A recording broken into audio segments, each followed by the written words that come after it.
I wanted to go back a little bit to the UBI conversation. That's something that Yeah. always fascinated me. I mean, it fascinated me a lot when, it became more of a general public conversation when Andrew Yang was talking about it when in his first presidential run. It was just a very interesting concept because the conversations I was having with a lot of my friends is, you know, the I I'm gonna replace you with a little script is becoming more true and true. And this is even before the um the AI conversation. Yeah. And then, combine it with the pandemic, you know, the inequality that's has been exacerbated by the pandemic. The rich got richer, and the middle class and the rest of the world kind of stayed behind.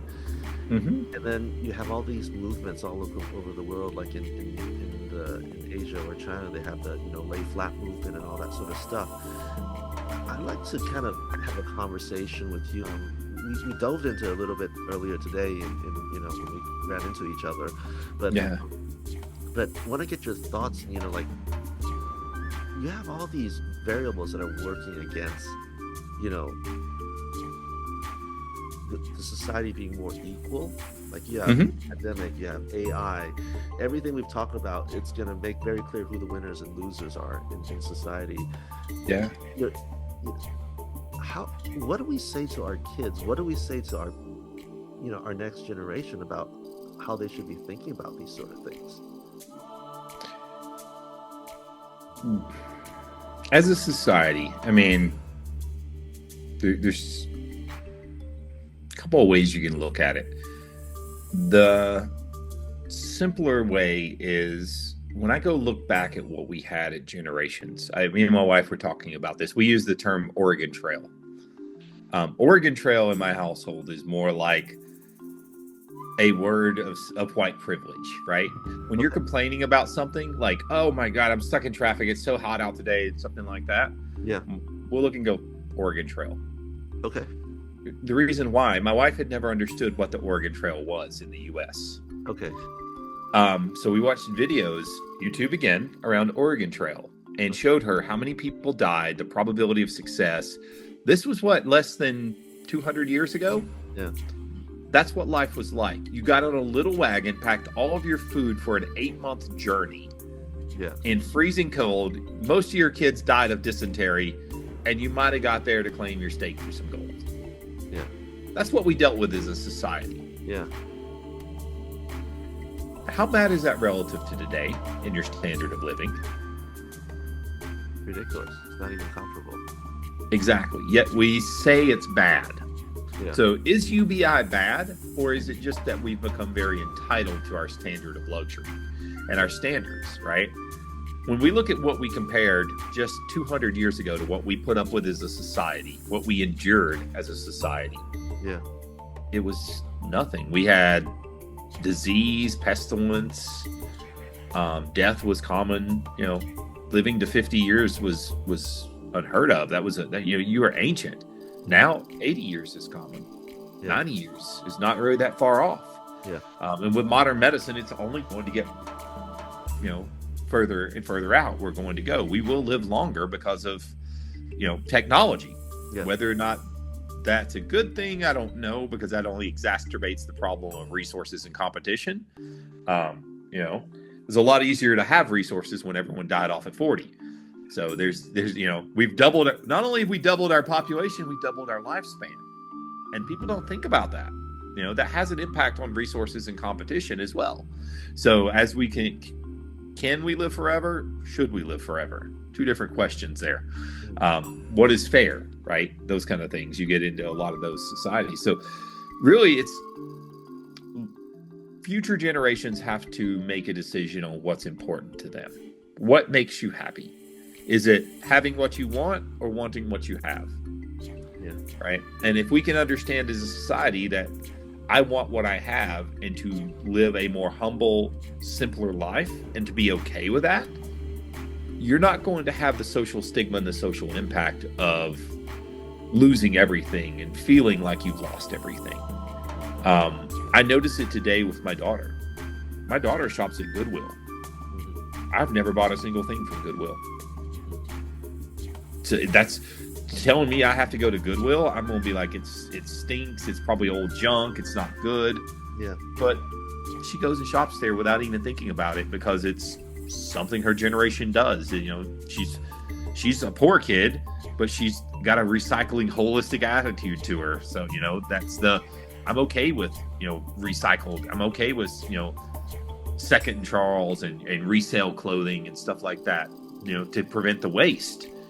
Me, it's a little weird to wear someone else's pants. So there's a mentality shift there around our society, and our future generations will have to deal with that. You know, it really is a mental shift in consumerism. Because you think if you're on UBI and you've got a fixed income and it's less than what we have today, I'm only assuming it's going to be less than what we have today. Yeah. You're going to have to be able to do with less. You're going to have to live a more minimalist lifestyle. Yeah. There is not enough supply for everyone to live like a Kardashian. Yeah. It's just simply not possible in our society.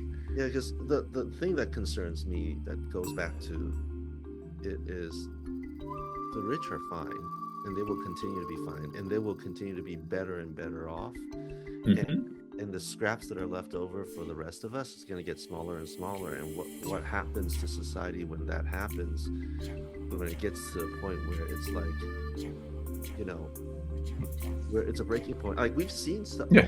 We've seen a breaking point. Luigi. People are lionizing Luigi, for example.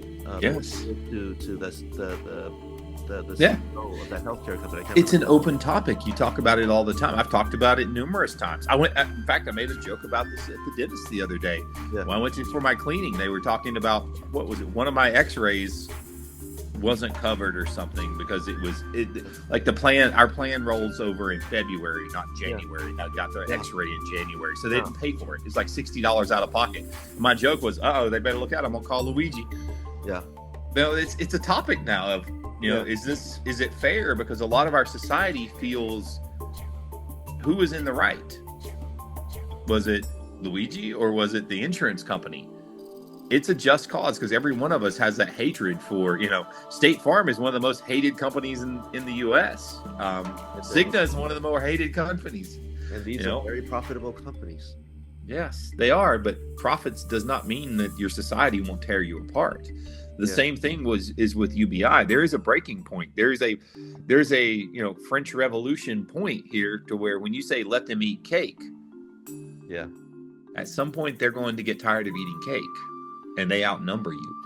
Remember, it's the 1% at the top. The minute that 99% realizes they actually have the power, that's when it becomes dangerous in society. They will those who hold power will be eaten alive, like we've seen in revolutions prior. Never have they really been that peaceful. Very seldom are they peaceful. And my own personal vested interest is, I don't want that to happen. You know, like, I am by no means affluent or rich, but I'm not starving, right? Yeah. So I'm happy with where I am, and I like to keep things that way. And what distresses me is when you hear that, you know, other people don't have the hope that we have. You know, like the election was the most recent election is a reflection of that. You know, a lot of people like you and me were thinking like, the economy is doing better, but guess what? A lot of disenfranchised males didn't think so. Yeah, they're out of work. They're missing. They can't provide their family. You know, they're not doing well. They can't find a girlfriend. There's all kinds of things that, you know, the young male society of America is in trouble. We're a broken, different society than what I grew up with. There's a lot of hate, and just blame it on video games, blame it on whatever. But there's a lot of anger in that part of our society for whatever reason. Yeah, and I do want to try to get away from that. I don't know the answer to that. I mean, part of the reason why, you know, we're having these conversations and having more often is because it's concerning, right? Yeah. Are so many people feeling that disenfranchised, and what can we do to change that? And that goes back to the concept of you have a healthy, satiated middle class. Yeah.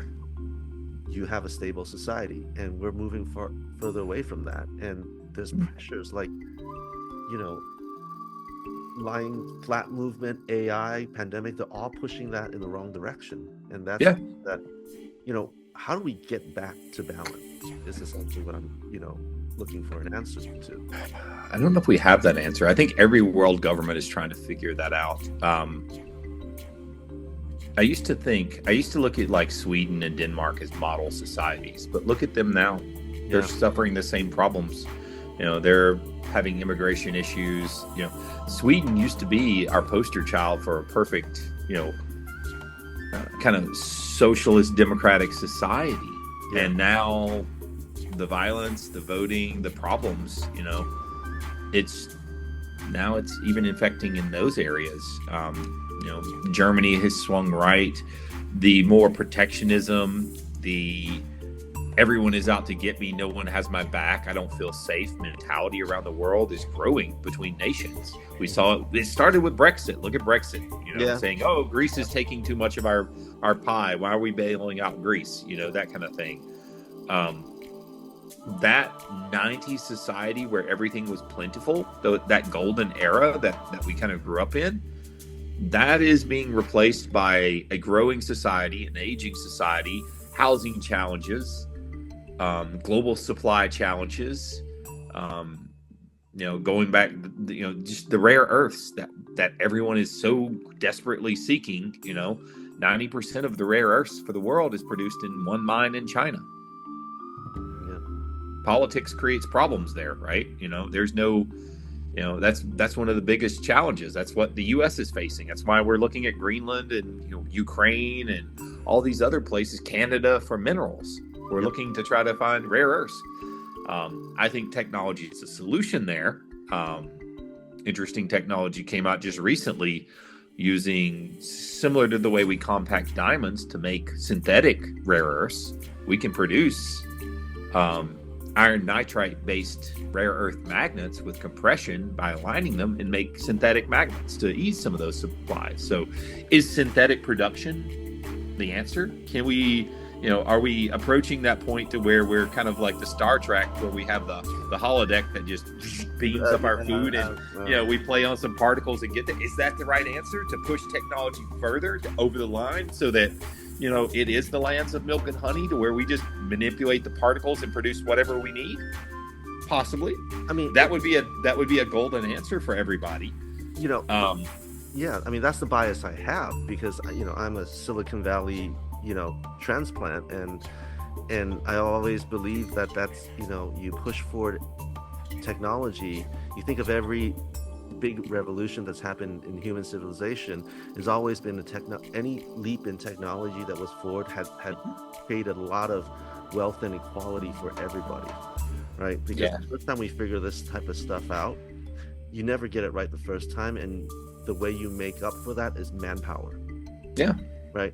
Like you think about how we built a car first. It's like it used to be with a lot of humans. Now it's all robotics, right? Steam engines changed everything. There's the story of Casey Jones. I don't know if you know that one from the railroad. He was a guy that I don't know this one. Casey Jones was a famous American story out west, to where he was back in the day when they were building the railroads. It was driving the iron spikes. You swung a big sledgehammer and drove them in there. Yes. He raced. Casey Jones was the guy who raced the steam engine. And I think he died trying to drive more nails than the steam engine. Okay. And that's kind of where I feel like we are now. It's like I'm the Casey Jones and AI is more of the steam engine kind of thing is what it is. That's what it feels like. It feels like I don't know how we overcome some of that. That's some of the challenges of it. It is almost, you go back to the Fermi paradox. I don't know if you're familiar with the Fermi paradox, in evolutionary audience. In Fermi paradox, you have various steps throughout societies to where you either pass this gate or you fail. This is the advanced civilizations versus non-advanced civilizations. They fail. Why? They consume all the resources and die on their planet. All these kind of things. Is AI one of our Fermi paradoxes? Is this really truly one of those stepping stones that defines Does our society succeed and evolve to the next level? It In, feels you like know, a lot of experts. or Yeah. do we not? That's the, and maybe the answer is we don't. That may be the outcome. We've existed on this planet for billions of years, and in the last 4,000, we've went from Bronze Age to AI. Why have we not done that 500,000 other times in the billions of years that we've been around? Yeah. Or have we? I don't know. That's the kind of stuff I think about. That's what I look at is how many times have we done this game? And just, the time span is there. How many times have we reset ourselves? We're in the Matrix, right? Yeah. Well, it's not even about Matrix things. It's, you look at something that always goes back to my and if you look at the Sea of Japan and off the Sea of Japan, running from there down through the Polynesian Islands, there's roads that are underwater, ancient civilizations, cities that are underwater. Yeah. They were above ground at one point. People were there. The heads on Easter Island, all the heads that, you've got the head sticking up, but lo and behold, you dig them out. 4 or 5 feet below ground, there's the full body. The Sphinx in Egypt. Why is half of it buried and half of it was above ground? Obviously, some things have been around for a while, and we've seen things in our society, right? Yeah. So I look at this and go, is this just another test? And if we don't pass, we go back to being cavemen and start all over again? Okay. Repeat the cycle? I don't know. Does society rip itself apart because we're hungry and we have nuclear weapons and all this stuff? Who knows? That's the challenge. It does feel like this is a test. This is going to be one of the harder tests. I thought it was going to be global warming. I really did think global warming was going to be the biggest challenge we deal with. Yeah. Seeing what AI is doing to our society, or could potentially do for or to our society. Yeah. That one seems like a bigger dice roll than anything else I've ever experienced. It's going to change our society. It could potentially reset our society. It could potentially catapult our society into the great beyond, Mars and beyond, whatever it is. Is that the expansion? Is that, now we expand beyond the planet for resources and those kind of things. There's a lot of options that come from this stuff. It's just so unpredictable. There isn't a way to predict it because we're dealing with humans. Much like the hallucinations in AI, it will give us an answer. We will have an answer as a society. Will it be the right answer?